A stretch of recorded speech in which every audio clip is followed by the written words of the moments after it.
Hello everyone, I hope all are fine. Today in this lecture we are going to learn about the next topic of teaching aptitude जिसका नाम है factors affecting teaching. So let's start.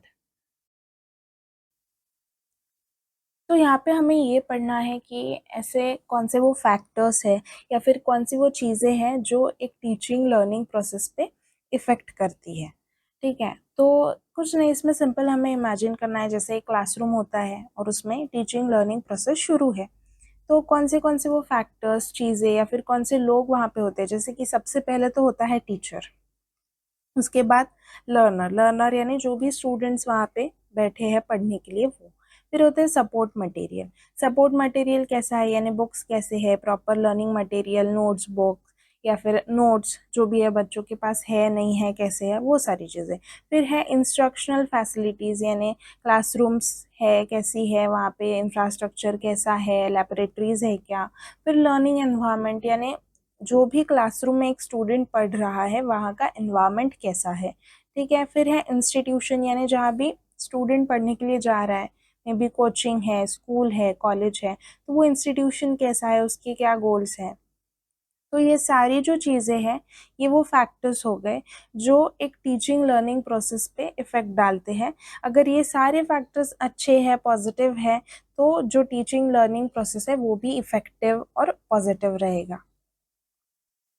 समझते हैं detail में the factors related to teachers. इसमें सबसे पहला है राइटिंग इंस्ट्रक्शनल ऑब्जेक्टिव्स, यानी first of all teacher should write clear goals कि क्या पढ़ाना है, स्टूडेंट को क्या सिखाना है, सो दैट जो टीचिंग है वो इफेक्टिव होगी। उसके बाद है ऑर्गेनाइजिंग द कंटेंट, यानी कंटेंट को लॉजिकल ऑर्डर में रखना ज़रूरी है। इससे क्या होता है ना कि इजी टॉपिक से हम डिफ़िकल्ट टॉपिक तक जाएंगे, जैसे पहले बेसिक कॉन्सेप्ट समझाओ फिर कॉम्प्लेक्स आइडियाज़ तक लेके जाओ, सो दैट स्टूडेंट्स जो है वो इजीली ग्रास्प कर पाते हैं कॉन्सेप्ट्स को। फिर है इंट्रोड्यूसिंग द लेसन।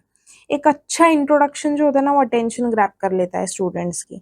तो टीचर को इंटरेस्टिंग स्टोरी या फिर रियल लाइफ एग्जाम्पल या फिर क्वेश्चन पूछना, इस तरह से लेसन को स्टार्ट करना चाहिए।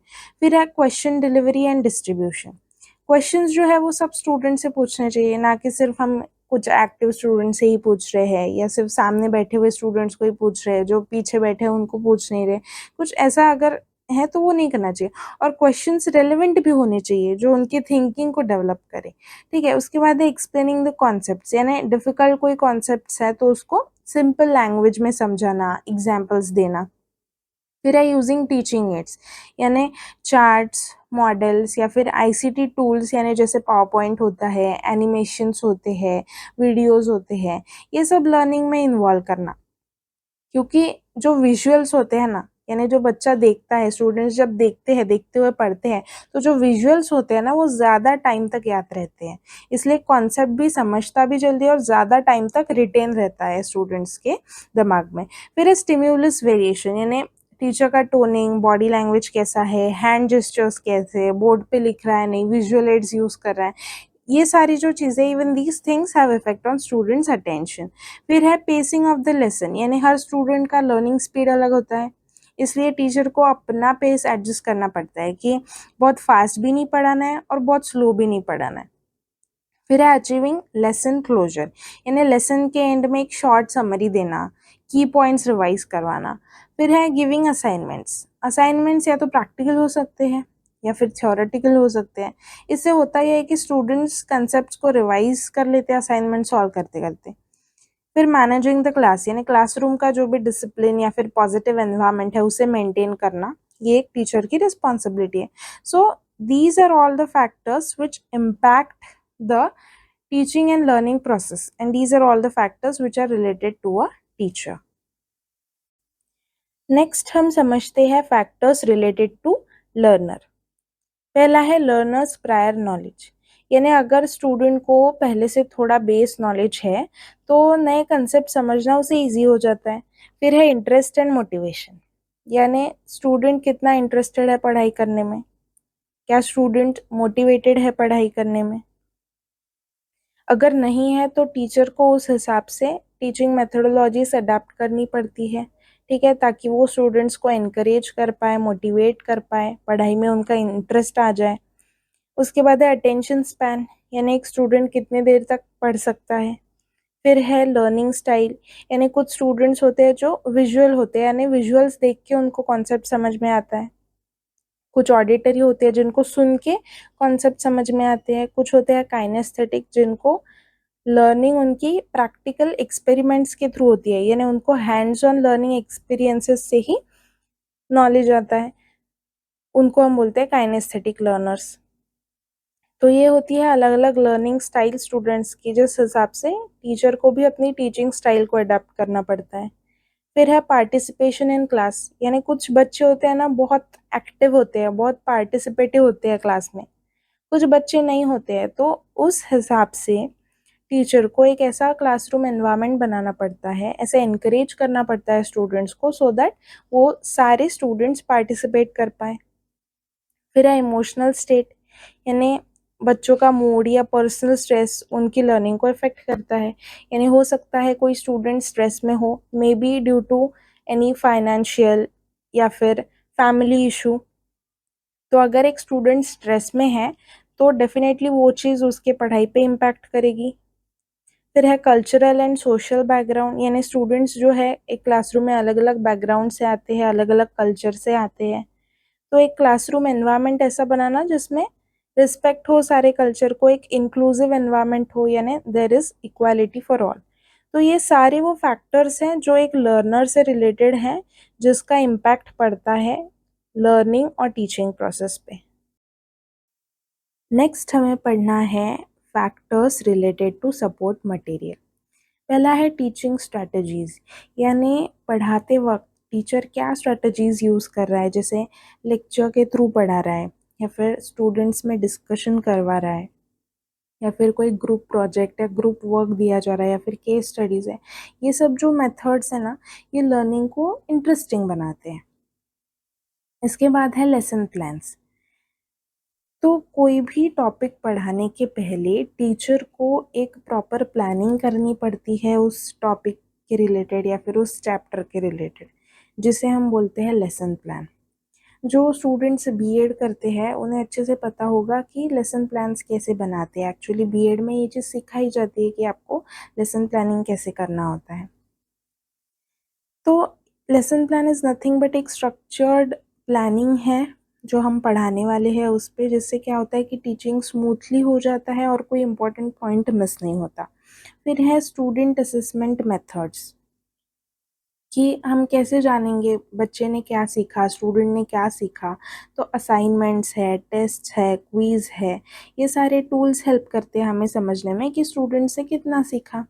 फिर है ट्रेडिशनल टूल्स जैसे कि chalk board, text book, hand written कोई चार्ट्स, ये यूज़ कर रहे हैं, या फिर मॉडर्न टूल्स आप यूज़ कर रहे हो बच्चों को पढ़ाने, जैसे स्मार्ट बोर्ड्स है, प्रोजेक्टर्स है, पावर पॉइंट है, या फिर आईसीटी बेस्ड टूल जैसे वीडियोस, या फिर कोई एप्लीकेशन होती है, ऐप्स होते हैं ना, ई लर्निंग प्लेटफॉर्म्स, इनका यूज़ कर रहे हो। तो ये सारी चीज़ें जो है इम्पैक्ट करती है किस तरह से टीचिंग लर्निंग प्रोसेस हो रही है उस पर। नेक्स्ट है factors related to instructional facilities. First है अवेलेबिलिटी ऑफ क्लासरूम्स, यानी जहाँ पे भी स्टूडेंट पढ़ने के लिए जा रहा है वहाँ पे क्लासरूम कैसा है, प्रॉपर सीटिंग अरेंजमेंट है क्या, वेंटिलेशन है क्या उस क्लासरूम में, प्रॉपर स्पेस है क्या, यानी एक तरह से एक कंफर्टेबल एनवायरनमेंट वहाँ पे है क्या। फिर है लेबोरेटरीज एंड इक्विपमेंट, यानी स्टूडेंट्स को जैसे एक्सपेरिमेंट्स करवाते हैं, प्रैक्टिकल लर्निंग करवाते हैं, तो उसके लिए प्रॉपर एक लेबोरेटरी होनी चाहिए, प्रॉपर इक्विपमेंट्स, इंस्ट्रूमेंट्स होने चाहिए अवेलेबल, वो है क्या अवेलेबल। फिर है टीचिंग एड्स, जैसे चार्ट्स है, मॉडल्स है, मैप, ये सारी जो चीज़ें हैं जो कंसेप्ट में और क्लैरिटी लाती है, तो ये सारी चीज़ें अवेलेबल है क्या। फिर है आईसीटी इंफ्रास्ट्रक्चर, यानी क्या वो क्लासरूम स्मार्ट क्लासरूम है क्या, यानी smart boards, computers, projector available होना चाहिए, इंटरनेट होना चाहिए, तो क्या ये सारी चीज़ें अवेलेबल है।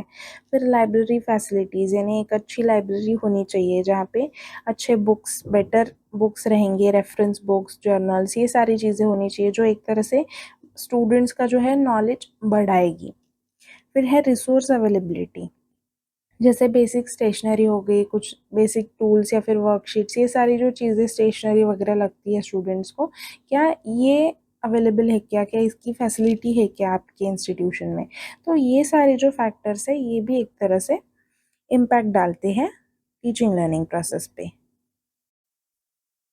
चलिए नेक्स्ट पढ़ते हैं factors related to learning environment. पहला है फिजिकल एनवायरनमेंट, यानी क्लासरूम अगर क्लीन है, प्रॉपर लाइटिंग है, वेंटिलेशन है तो स्टूडेंट्स का फोकस ऑटोमेटिक बेटर होता है। फिर है साइकोलॉजिकल एनवायरनमेंट, यानी फ्रेंडली, रिस्पेक्टफुल और स्ट्रेस फ्री एनवायरनमेंट है क्या, ये भी एक चीज़ है जो मैटर करती है। फिर है नॉइज़ लेवल, यानी जितना क्लास शांत रहेगा, डिसिप्लिन रहेगा, उतना बच्चों का कंसंट्रेशन पढ़ने में ज़्यादा रहेगा। अगर डिस्टर्बेंसेस है बैकग्राउंड में तो फिर लर्निंग उतना इफ़ेक्टिव नहीं होगा। जैसे फॉर एग्ज़ाम्पल ये तो होता ही है, कभी ना कभी सबने एक्सपीरियंस किया होगा कि टीचर क्लास में पढ़ा रहा है और बाहर किसी की शादी है तो बारात जाती है। तो क्या होता है ऐसे टाइम पे, जो टीचिंग लर्निंग प्रोसेस है वो डिस्टर्ब हो जाता है ड्यू टू नॉइज़ लेवल।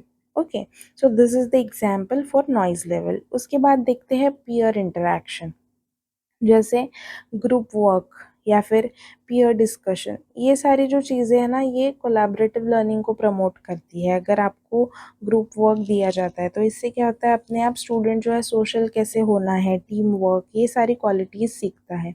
तो पीयर इंटरेक्शन हो रहा है या नहीं, ये भी एक चीज़ है जो इम्पैक्ट करती है on the teaching learning process.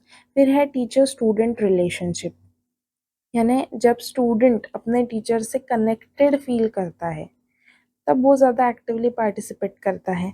फिर है मोटिवेशन एंड एनकरेजमेंट, यानी क्या स्टूडेंट्स को क्लास में एनकरेजमेंट मिल रहा है, मोटिवेशन मिल रहा है, एप्रिसिएशन मिल रहा है। लाइक टीचर स्टूडेंट्स को वेल डन या फिर गुड आंसर इस तरह से जब बोलते हैं तो स्टूडेंट्स को एक मोटिवेटेड फील होता है, कॉन्फिडेंस बूस्ट हो जाता है उनमें। तो क्या ये सारी चीज़ें हो रही है? अगर ये सारी चीज़ें हो रही है, everything is positive, then the teaching learning process will be efficient. Last हमें पढ़ना है फैक्टर्स रिलेटेड टू इंस्टीट्यूशन, यानी एक स्टूडेंट जहाँ भी पढ़ने के लिए जा रहा है उस इंस्टीट्यूशन रिलेटेड ऐसे क्या वो फैक्टर्स है जो इम्पैक्ट करते हैं उसके लर्निंग पे।